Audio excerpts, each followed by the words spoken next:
La situación económica está complicada, le digo siempre a Judy. Entonces, ¿te parece, Judy, si nos ahorramos unos $5.000 en los próximos minutos? Porque lo agarramos al doctor Julio Rodríguez y le preguntamos por 7 casos diferentes. El doctor Julio Rodríguez normalmente te cobra $5.000 por sentarte a escuchar. Así que aprovechemos y abusemos de nuestra amistad y comencemos a ahorrar con Julio Rodríguez. Julio, muy buenos días, bienvenido a PB Radio. Muy buenos días, Philip, un placer estar contigo. A ver, para comenzar, caso Toledo. El señor Toledo de los Estados Unidos de América está cumpliendo con un arresto domiciliario porque está pendiente un proceso de extradición. Pero también acá en el Perú se ha anulado, ¿no es cierto? O se ha enervado, quiero que eso nos lo expliques, el caso de Toledo porque argumenta su defensa que él no tuvo debido proceso y parece que en el Poder Judicial le está dando la razón y que él podría salvarse y caerse la extradición de Toledo, pese a que él ha sido otra vez ampallado por el juez Thomas Hickson, burlando el arresto domiciliario. Te pido un resumen ejecutivo del caso Toledo. A ver, Felipe, es un caso bien singular porque alguna vez lo hemos comentado y es, creo yo, junto con el caso de Susana Villarán, de los casos más sólidos, porque tiene el círculo completamente cerrado de la comisión del acto de corrupción, en funciones, ¿no? En el caso de él, en función presidencial, en el caso de ella, en función como alcaldesa. Entonces, lo que resulta absolutamente inusual es que un proceso en donde ya se tiene todo armado, donde ya se ha cumplido con la traducción y enviar el expediente a los Estados Unidos para la extradición, Estados Unidos ha aprobado la primera parte de la extradición y está pendiente la segunda parte, y hasta ahora esto no cumple el procedimiento celero que debería tener una extradición a un presidente vinculado a actos de corrupción. Por todas las circunstancias que se saben públicamente. Y en el caso del Perú, el Toledo, es algo inusual, ha instado en sede constitucional un cuestionamiento del proceso. Ahora, esto todavía puede ser recurrido y hasta que no quede definitivo, pues evidentemente la extradición se mantendrá vigente. A ver, le tendría que preguntar más, pero no le quiero preguntar más porque hay que abusar pues, de Julio Rodríguez. O sea, siempre digo a los hijos de Julio Rodríguez, yo siempre le digo a los hijos de Julio Rodríguez, pídele plata, que tu papá tiene un montón de plata. ¿Por qué? Porque los abogados, la gente tiene que entender que cuando el doctor Rodríguez se sienta en su escritorio, en su estudio, y escucha pues a alguien del tamaño de Toledo, que se ha robado pues $300 millones y quiere salir libre, ¿tú lo aconsejas? Pero también tiene que aconsejar al Estado para defenderse y aconsejar a la gente para que entienda de los casos. Cambiemos de delincuente, ¿le parece, doctor? A ver. Perfecto, Philip. Ya, correcto. A ver, el señor Martín Vizcarra Cornejo ha sido inhabilitado para ejercer la función pública por 10 años. Él seguramente va a apelar, seguramente ya presentó un amparo, que seguramente se lo van a denegar y va a presentar un agravio constitucional.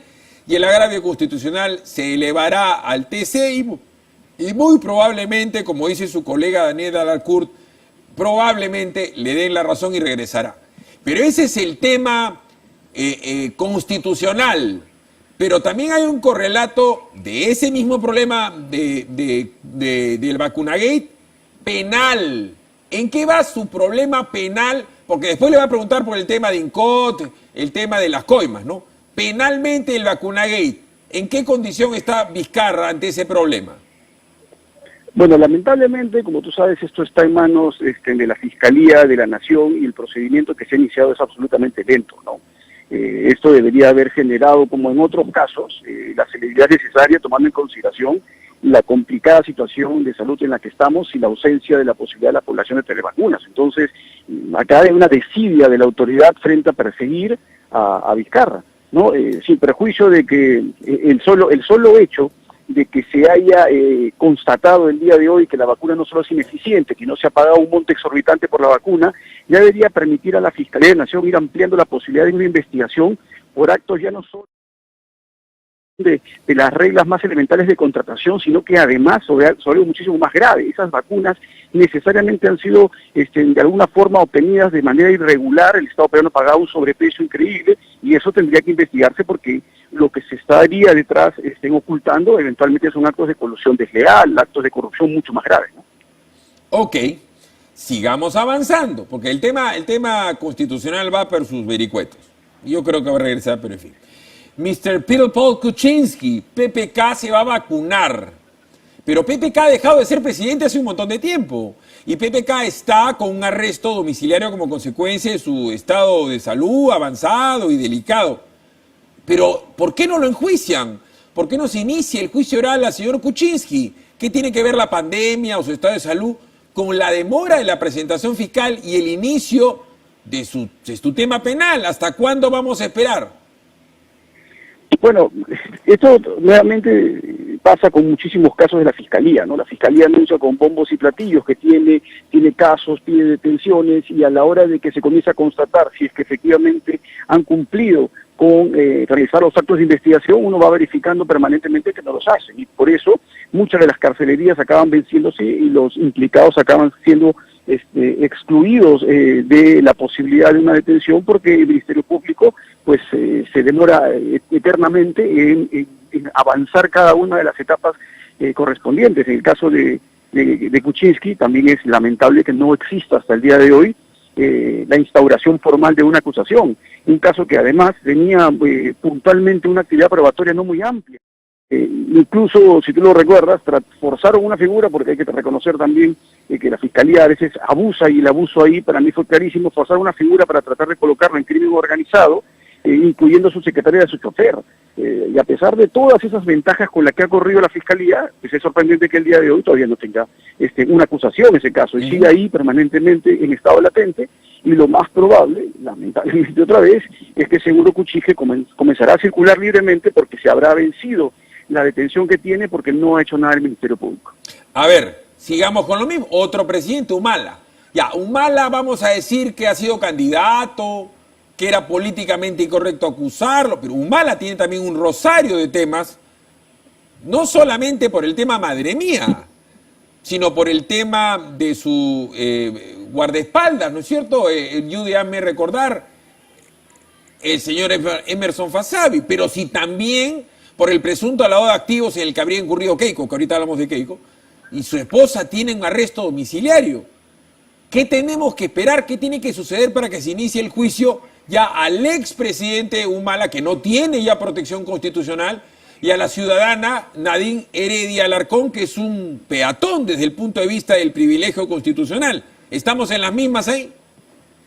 Lamentablemente sí, Felipe. Yo creo que en el caso de Humala su problema más grave y profundo va a ser madre mía, definitivamente, ¿no? Porque los plazos prescriptorios y la naturaleza del delito es gravísimo, ¿no? El caso de su imputación por lavado de activos también lo hemos comentado alguna vez.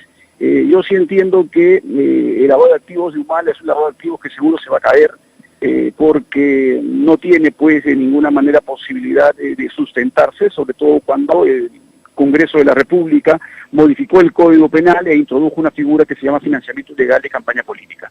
Y el comportamiento de Humala encuadra perfectamente en ese supuesto, pero era una norma que al momento de los hechos no estaba vigente. Por lo tanto, creo yo que el caso de Humala vinculado a los actos de recibir dinero para su campaña van a acabar definitivamente archivados. Y lo mismo que sucederá en el caso de Nadine, y que además no se ve tampoco, no se percibe en la Fiscalía una intención de avanzar esos casos a la rapidez. Pero a ver, acá lo interrumpo. A igual razón, igual derecho. Lo mismo le pasaría a Keiko Fujimori, al PPC de Lourdes Flores y a Solidaridad en el caso del señor Castañeda Alonso y Bustamante, ¿o no?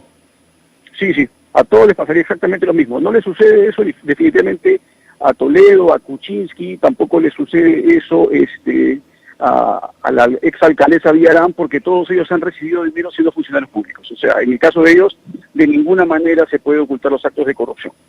Ahora bien, un día como hoy, hace 2 años, Alan García se metió un balazo. Claro, Alan García pasaba por un momento horrible de popularidad, quien cuando nosotros éramos jóvenes, Julio, llegó a ser el presidente más popular de Latinoamérica. En Argentina decían, mamá mía, dame un presidente como Alan García.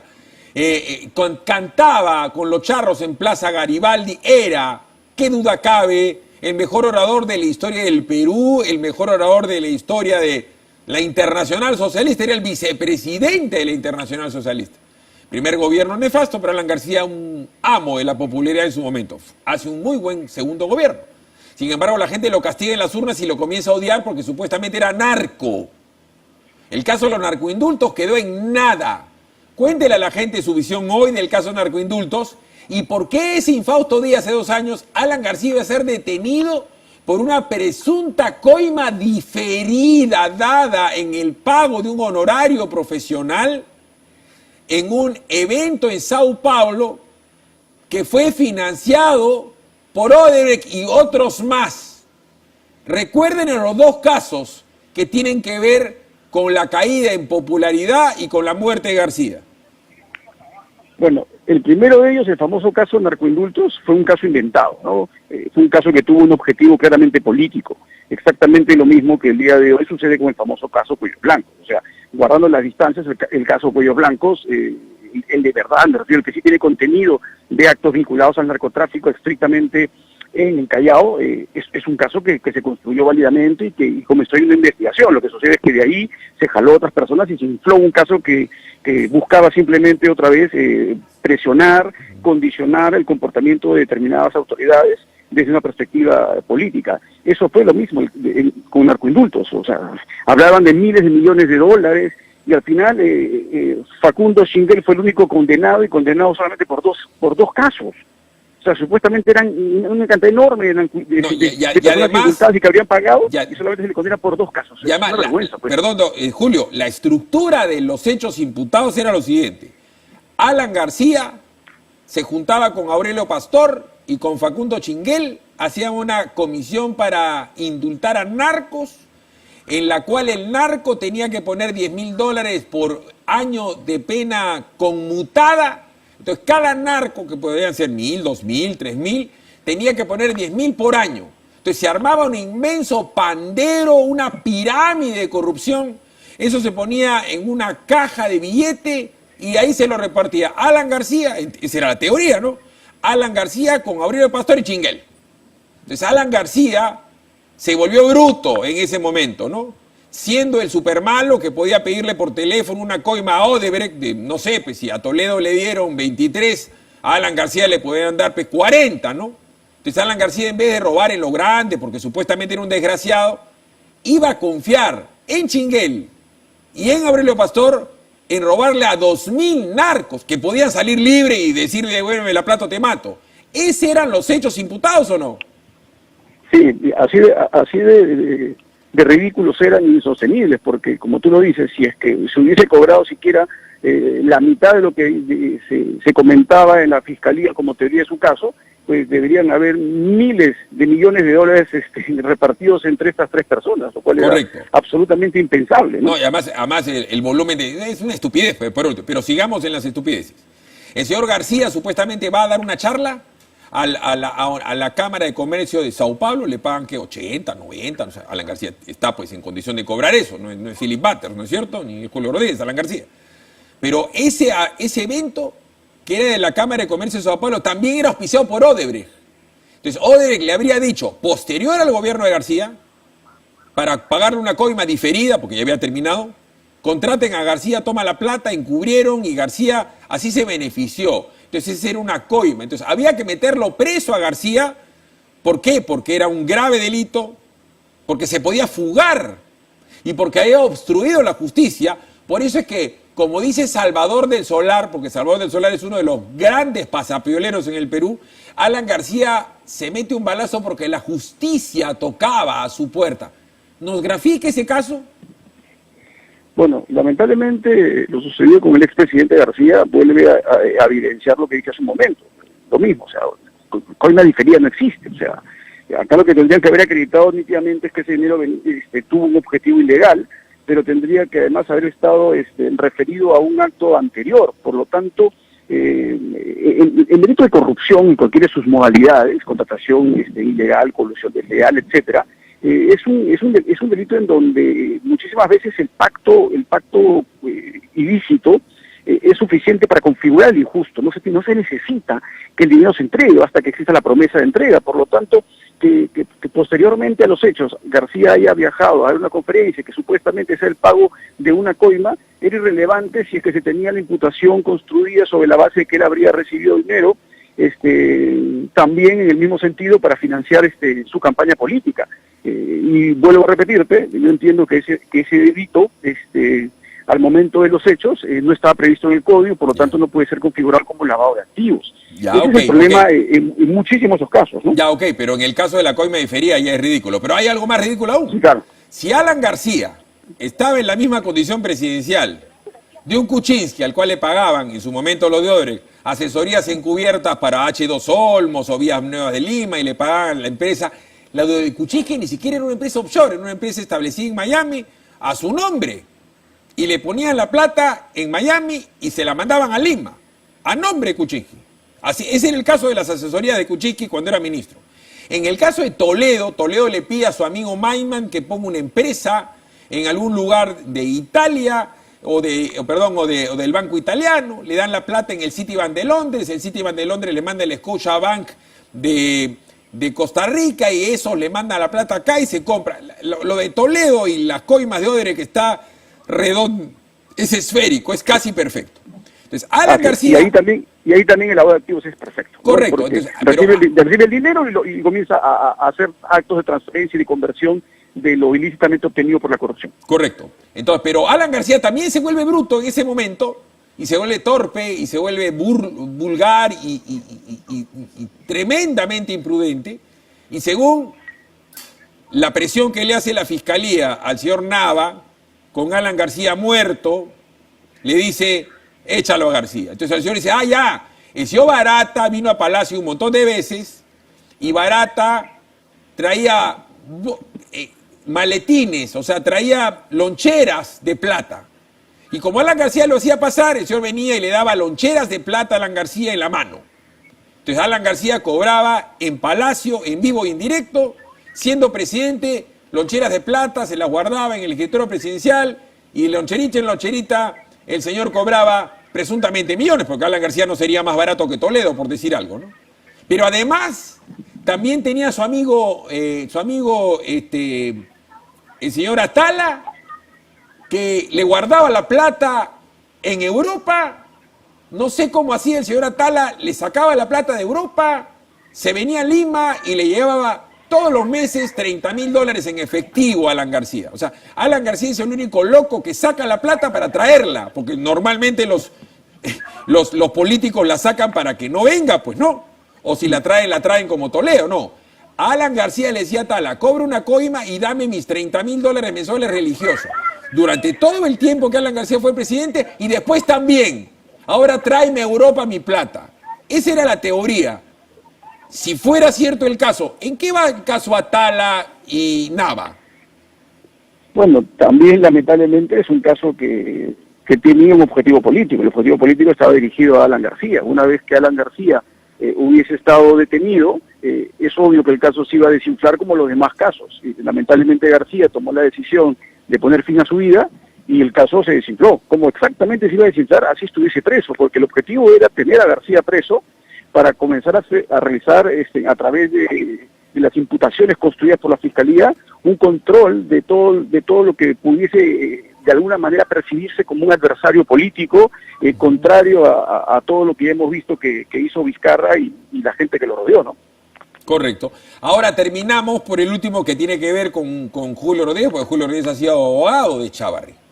El señor Vizcarra, como ya se sabe, él hablaba con Sandra Castro, que era la fiscal que hizo un informe del caso Cuellos Blancos, un informe que no soporta el análisis de un estudiante de primer ciclo de Derecho, con faltas ortográficas, faltas semánticas, sin tipificación, en base a supuestos. El gran delito de Chávarri era haberse reunido a almorzar con Antonio Camayo y con una gente, periodistas, que a él lo iban a posibilitar ser nombrado fiscal.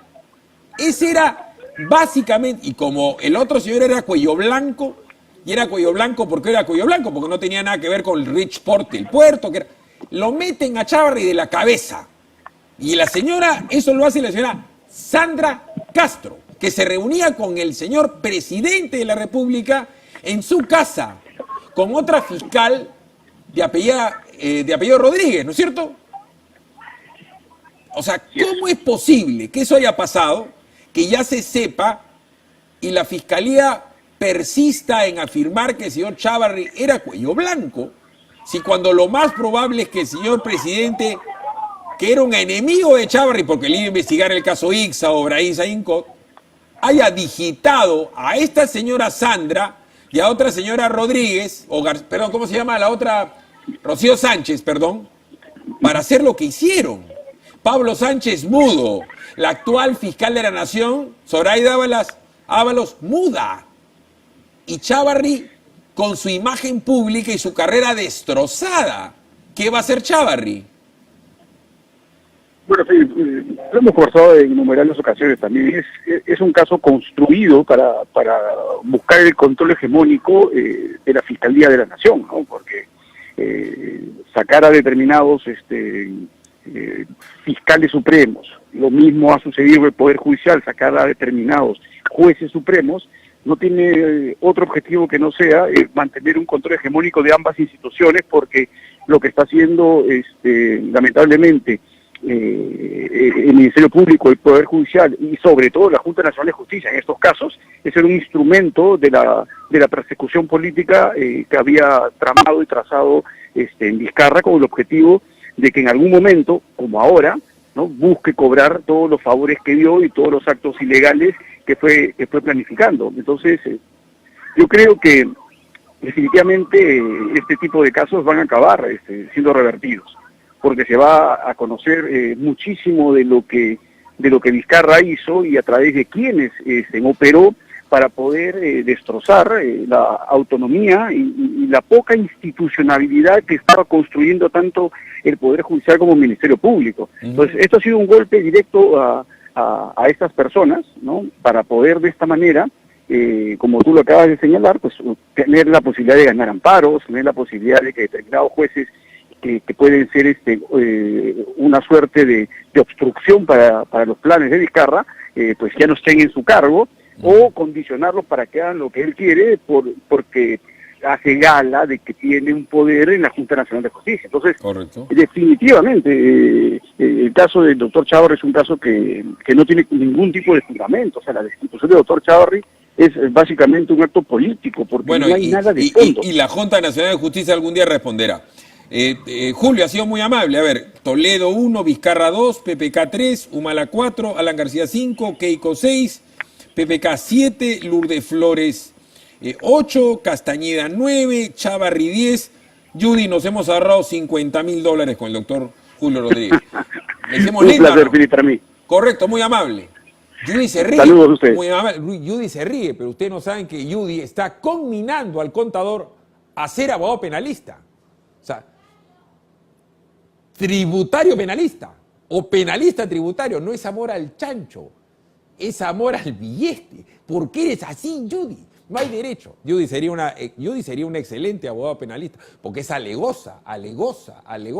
Y hay que alegar que el mundo se va a acabar. Vámonos a una pausa. MAC es una empresa peruana con 35 años en el sector inmobiliario y una de las pioneras en el mercado de intermediación inmobiliaria. En MAC nos diferenciamos por nuestro servicio personalizado y el alto nivel de asesoría que le brindamos a nuestros clientes para lograr la venta de sus inmuebles. Tenemos los mejores inmuebles residenciales, comerciales e industriales del mercado. Brindamos asesoría legal, saneamiento de inmuebles, trámites municipales, asesoría en créditos hipotecarios. Contáctanos hoy y te brindaremos un estudio legal gratuito de tus títulos. Entra a la www.mac.com.pe. MAC se escribe M-A-K. Llámanos al 242-5625 o escríbenos un mensaje de texto al WhatsApp de MAC 980-020-078, 980-020-079. MAC Soluciones Inmobiliarias. Arranca tu día con el magazine más dinámico del Perú. Noticias, entrevistas, efemérides, política, espectáculos y todos los deportes, las eliminatorias al Mundial, la Liga 1 y la Champions. De lunes a sábado de 6 a 10 de la mañana por Willax Televisión y por TVO Radio 91.9 FM, la radio con fe. Los astros te serán propicios en TVO. Por Facebook, Twitter y YouTube. Suscríbete y activa las notificaciones. A veces es difícil elegir qué mascota tener. Gato. Perro. Gato. Pero para elegir tu lote, Facilote. Obvio. porque comprar tu lote es facilote. Elige cómo. Ingresa a terreno.pe o llámanos al 616-9009. Centenario.